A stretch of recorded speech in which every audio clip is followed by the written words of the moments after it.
Option selling क्या है, क्या इसके बेसिक्स हैं, क्या इसके फंडामेंटल्स हैं और आप इसे किस तरीके से कर सकते हैं, ये आज इस वीडियो में हम देखेंगे। तो इसको एक्सप्लेन करने के लिए मैं ये धन की ऑप्शन ट्रेडर ऐप है, इस पर मैं आपको यहाँ पे मैं लेके आया हूँ।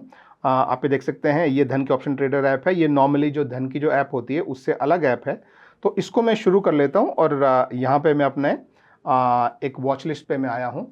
अब सबसे पहले हम समझते हैं कि ऑप्शन सेलिंग होता क्या है। आप इसे एक इंश्योरेंस के एग्जाम्पल से हम समझते हैं। मान लीजिए आपने कोई एक कार खरीदी है और आप कार का इंश्योरेंस करवाने गए हैं। कार आपकी मान लीजिए 10 लाख रुपए की कार है, आपका इंश्योरेंस 50,000 रुपए में 1 साल का इंश्योरेंस मिला है। इसका अर्थ क्या होता है? आपने एक प्रीमियम एक इंश्योरेंस कंपनी को दिया और उसके बदले में आपने ये अश्योरेंस लिया कि अगर कभी आपके साथ कुछ एक्सीडेंट हो गया कार का, तो कार की रिपेयर जो है वो इंश्योरेंस कंपनी करवाएगी। ठीक है, तो ये एक ऑप्शन बायर की तरह काम हो गया, जहां पे आपने ऑप्शन सेलर को पैसा दिया कि अगर मेरा प्राइस एक स्पेसिफिक प्राइस के ऊपर या नीचे चला जाए तो उसके आगे इसका सारा लॉस आपने उठाना है।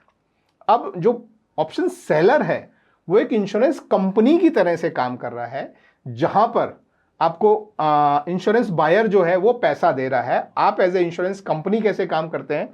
बहुत सारे लोगों से आप थोड़ा थोड़ा प्रीमियम के फॉर्म में पैसा लेते हैं और किसी का एक्सीडेंट हो गया, मान लो एक्सीडेंट हुआ और पूरी कार जो है गाड़ी पूरी डिस्ट्रॉय हो गई, तो आपको लिया तो आपने 50,000 था, पर देना आपको जो है 10 लाख रुपए पड़ सकता है। तो इसके लिए इंश्योरेंस कंपनी भी कुछ अलग तरह की हेजिंग जो है टेक्निक यूज करते हैं। तो इसी तरह से ऑप्शन सेलर का जो काम है वो आप ऐसे समझ सकते हैं कि आप एक इंश्योरेंस कंपनी की तरह काम करते हैं, जहां पे इंश्योरेंस बायर या ऑप्शन बायर आपको एक प्रीमियम देता है। तो जब आप इनिशियली ऑप्शन सेल करते हैं तो इमीडिएटली आपको एक प्रीमियम आपके पास आ जाता है, इमीडिएटली तब का तभी, डिलेड नहीं होता है, तब आपके हाथ में एक प्रीमियम आ जाता है और आप एक प्राइस पे, जिसे हम स्ट्राइक प्राइस बोलते हैं, उस स्ट्राइक प्राइस के तक आपका जो भी प्रॉफिट और लॉस होगा वो आप एज ए कंपनी नहीं लेते हैं, एज ए ऑप्शन सेलर नहीं लेते हैं। उससे आगे अगर कुछ ज्यादा लॉस होता है तो आपको वो लेना पड़ता है। अब ये कैसे होता है ये मैं एग्जांपल के मैं इस पर बताता हूं। देखिए, अब आप इसे समझिए। इस समय जैसे मान लीजिए निफ्टी जो है वो 24,625 के आसपास चल रहा है। 600 बहुत बढ़िया लिखा है, 625 के आसपास चल रहा है। तो हम मान लेते हैं कि हमारा 650 जो है वो हमारा एक का जो है एटीएम प्राइस हो। तो अगर मैं कॉल उसका सेल कर रहा हूं, ठीक है, मैं दोनों का एग्जांपल देता हूं, तो इसका मतलब क्या है? अब मैं अगर 24,650 का कॉल मैं सेल कर रहा हूं और 24,627 पे अभी या मार्केट चल रहा है, तो मैं सेल कर रहा हूं, तो इसका अर्थ क्या होता है? इसका अर्थ ये होता है कि जो मुझसे बाय कर रहा है, सामने हमेशा एक अपोजिट पार्टी होगी जो आपसे बाय कर रही है। तो आप ये बोल रहे हैं कि भाई अगर मार्केट जो है वो 650 से ऊपर गया, अगर तो जितना ऊपर गया उतना मैं तुझे एक्सपायरी के दिन मैं तुझे इसका पैसा दे दूंगा। आप समझिए, अगर मार्केट यहां से चढ़ के मान लो जो है 24,700 पर बंद हो जाता है, ठीक है, तो एक्सपायरी वाले दिन की बात कर रहा हूं, आपने जो सेल किया था वो था 24,650 का कॉल, अब ये उससे ऊपर चला गया 50 रुपए, तो यानी आप 50 रुपए जो है वो ऑप्शन बायर को देंगे। इसी तरह से अगर मान लीजिए आपने कॉल सेल किया 24,800 का, जो कि यहां से बहुत दूर है, 625 से 24,800 जो है बहुत दूर है, इसका आपने कॉल जो है वो सेल किया, तो आप बायर को ये बोल रहे हैं कि भाई अगर भाव एक्सपायरी को 24,800 से नीचे रहा तो ये सारा प्रीमियम मेरा, मैं खा जाऊंगा, तुझे कुछ नहीं मिलेगा। अगर 24,800 से ऊपर गया, जितना ऊपर गया उतना मैं तुझे पैसा दूंगा। ठीक है, अब 24,800 का, अब जैसे ये 24,650 का प्रीमियम तो आपने देखा 168 का होगा। अब 24,800 का आप प्रीमियम देखेंगे तो वो कुछ 20 से 30 रुपए होगा अभी इस समय, क्योंकि आप दूर चले गए हैं तो आपका प्रीमियम कम हो गया, आप आउट ऑफ द मनी चले गए हैं तो आपके प्रीमियम की वैल्यू कम हो गई। तो आपको पैसा कम मिल रहा है पर आपकी रिस्क भी कम है कि भाई मार्केट इससे ऊपर जाने की रिस्क ज्यादा है, लेकिन 24,800 से ऊपर जाने की रिस्क थोड़ी कम है, कम चांस है, इसलिए आपको कम प्रीमियम मिल रहा है। लेकिन अगर चला गया, मान लीजिए एक्सपायरी को मार्केट 24,900 पर बंद हुआ, तो आपको मिले थे सिर्फ 20 से 30 रुपए, जो भी इस समय प्राइस है, लेकिन आपको देना पड़ेगा 900 माइनस 800, यानी 100 रुपए आपको जो है वो ऑप्शन बायर को देना पड़ेगा। तो अगर एक्सपायरी पर इन द मनी स्ट्राइक आ जाती है तो कितनी इन द मनी आई है उतना पैसा आपको देना होता है।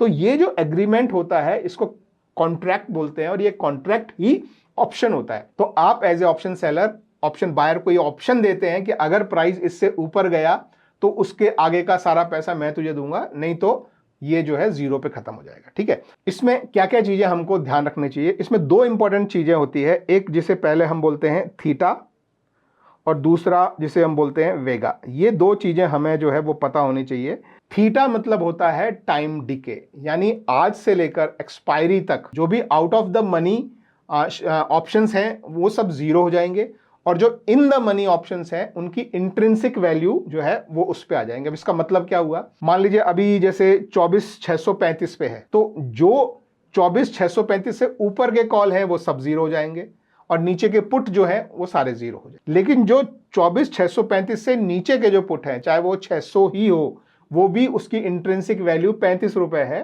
तो वो 35 रुपए पे बंद होगा। इसी तरह से इसके ऊपर कोई भी पुट है, जैसे मान लो 24,650 भी हुआ, तो उसमें भी 13 रुपए की वैल्यू जो है वो इसकी आएगी।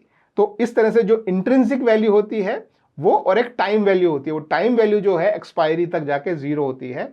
और ये जो है ये जिसे हम बोलते हैं थीटा या टाइम वैल्यू, ये ऑप्शन सेलर की हेल्प करती है, क्योंकि हम सेल करते हैं तो अगर प्राइस नीचे गिरता है तो हमें फायदा होता है, प्राइस ऊपर जाता है तो हमें नुकसान होता है। तो जब हम सेल करते हैं तो टाइम के साथ अपने चाहे कॉल हो चाहे पुट हो, दोनों की वैल्यू जो है वो नीचे गिरती है धीरे धीरे टाइम के साथ, अगर प्राइस में कोई मूवमेंट नहीं आता। अगर प्राइस में मूवमेंट आया है तो भी एक हर दिन थोड़ी थोड़ी वैल्यू जो है वो रिड्यूस होगी थीटा की वजह से। इसका अपोजिट होता है वेगा। वेगा यानी कि वोलेटिलिटी, या जैसे आप आईवी भी कुछ लोग बोलते हैं, उसमें आपको ध्यान रखना है कि कोई ऐसी इवेंट आगे आने वाली ना हो जिसकी वजह से आईवी एकदम राइज हो जाए या वोलेटिलिटी बढ़ जाए मार्केट में।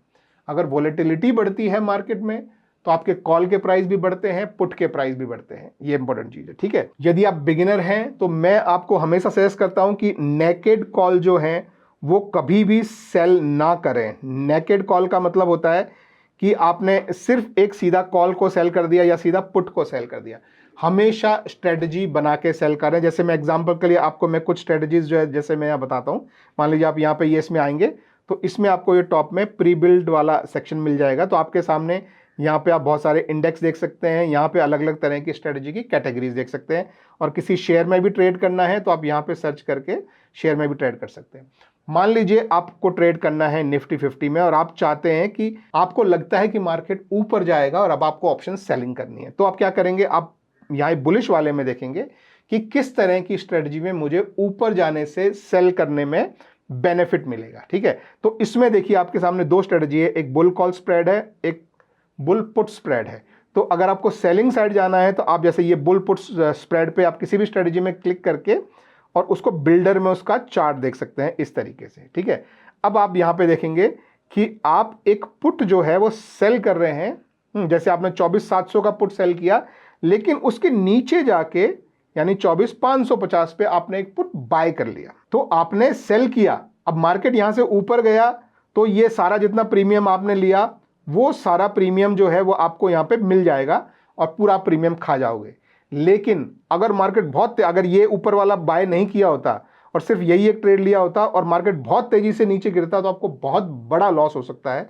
तो उस लॉस को काटने के लिए आपने थोड़ा नीचे जाके आपने ये एक बाय का ट्रेड ले लिया, सेम उसी उसी एक्सपायरी का, उसी इंडेक्स का, और पुट आपने सेल किया है तो पुट ही आपने बाय किया, लेकिन आपने प्राइस थोड़ा नीचे का लिया। तो इसका अगर आप पे ऑफ चार्ट यहाँ पे देखेंगे, ये मैंने यहाँ पे क्लिक किया है, पे ऑफ चार्ट आप देखेंगे तो देखिए आपको ऊपर जाने से प्रॉफिट होगा, नीचे जाने से लॉस होगा, लेकिन लॉस एक लेवल पे लिमिट हो जाएगा, लेकिन उस लिमिटेशन की वजह से आपका प्रॉफिट भी एक टाइम पे लिमिट हो जाएगा।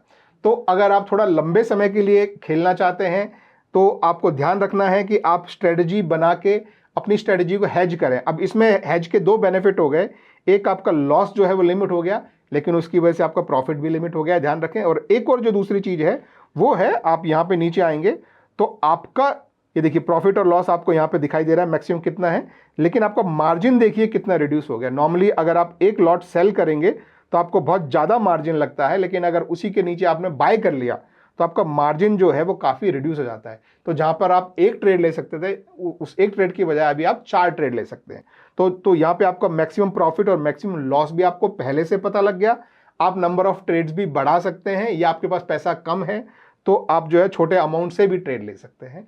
तो ये इस तरह की स्ट्रेटजी बना के यदि आप ट्रेड लेंगे तो आपको एक एक्सट्रीम लॉस भी नहीं होगा, और आपका प्रॉफिट और लॉस कितना है वो आपको पहले से पता होगा, और आपके प्रॉफिट और लॉस के बीच में यानी रिस्क और रिवॉर्ड के बीच में क्या रेशो है वो भी आपको कितने चांस है रिस्क के वो भी आपको यहाँ पे दिख जाता है। तो इस तरीके से ये ऑप्शन सेलर्स के लिए बहुत इंपॉर्टेंट चीज़ है कि वो नेकेड ऑप्शन सेल ना करें यदि आप बिगिनर हैं और आप पोजिशनली होल्ड करना चाहते हैं तो एक अच्छी स्ट्रेटजी बना के, और फिर अपना डायरेक्शनल व्यू पॉजिटिव साइड है, नेगेटिव साइड है, या रेंज बाउंड मूवमेंट का है, तो वहाँ भी आपके लिए स्ट्रेटजीज है अच्छी। उन स्ट्रेटजीज के मैंने बहुत सारे वीडियो बनाए हैं, उनमें से कुछ मैं नीचे डिस्क्रिप्शन में मैं लिंक कर दूंगा या मैं प्लेलिस्ट का लिंक दे दूंगा, तो आप वो सारे वीडियो देखिए और एंजॉय कीजिए। Thank you very much, have a good day, bye bye.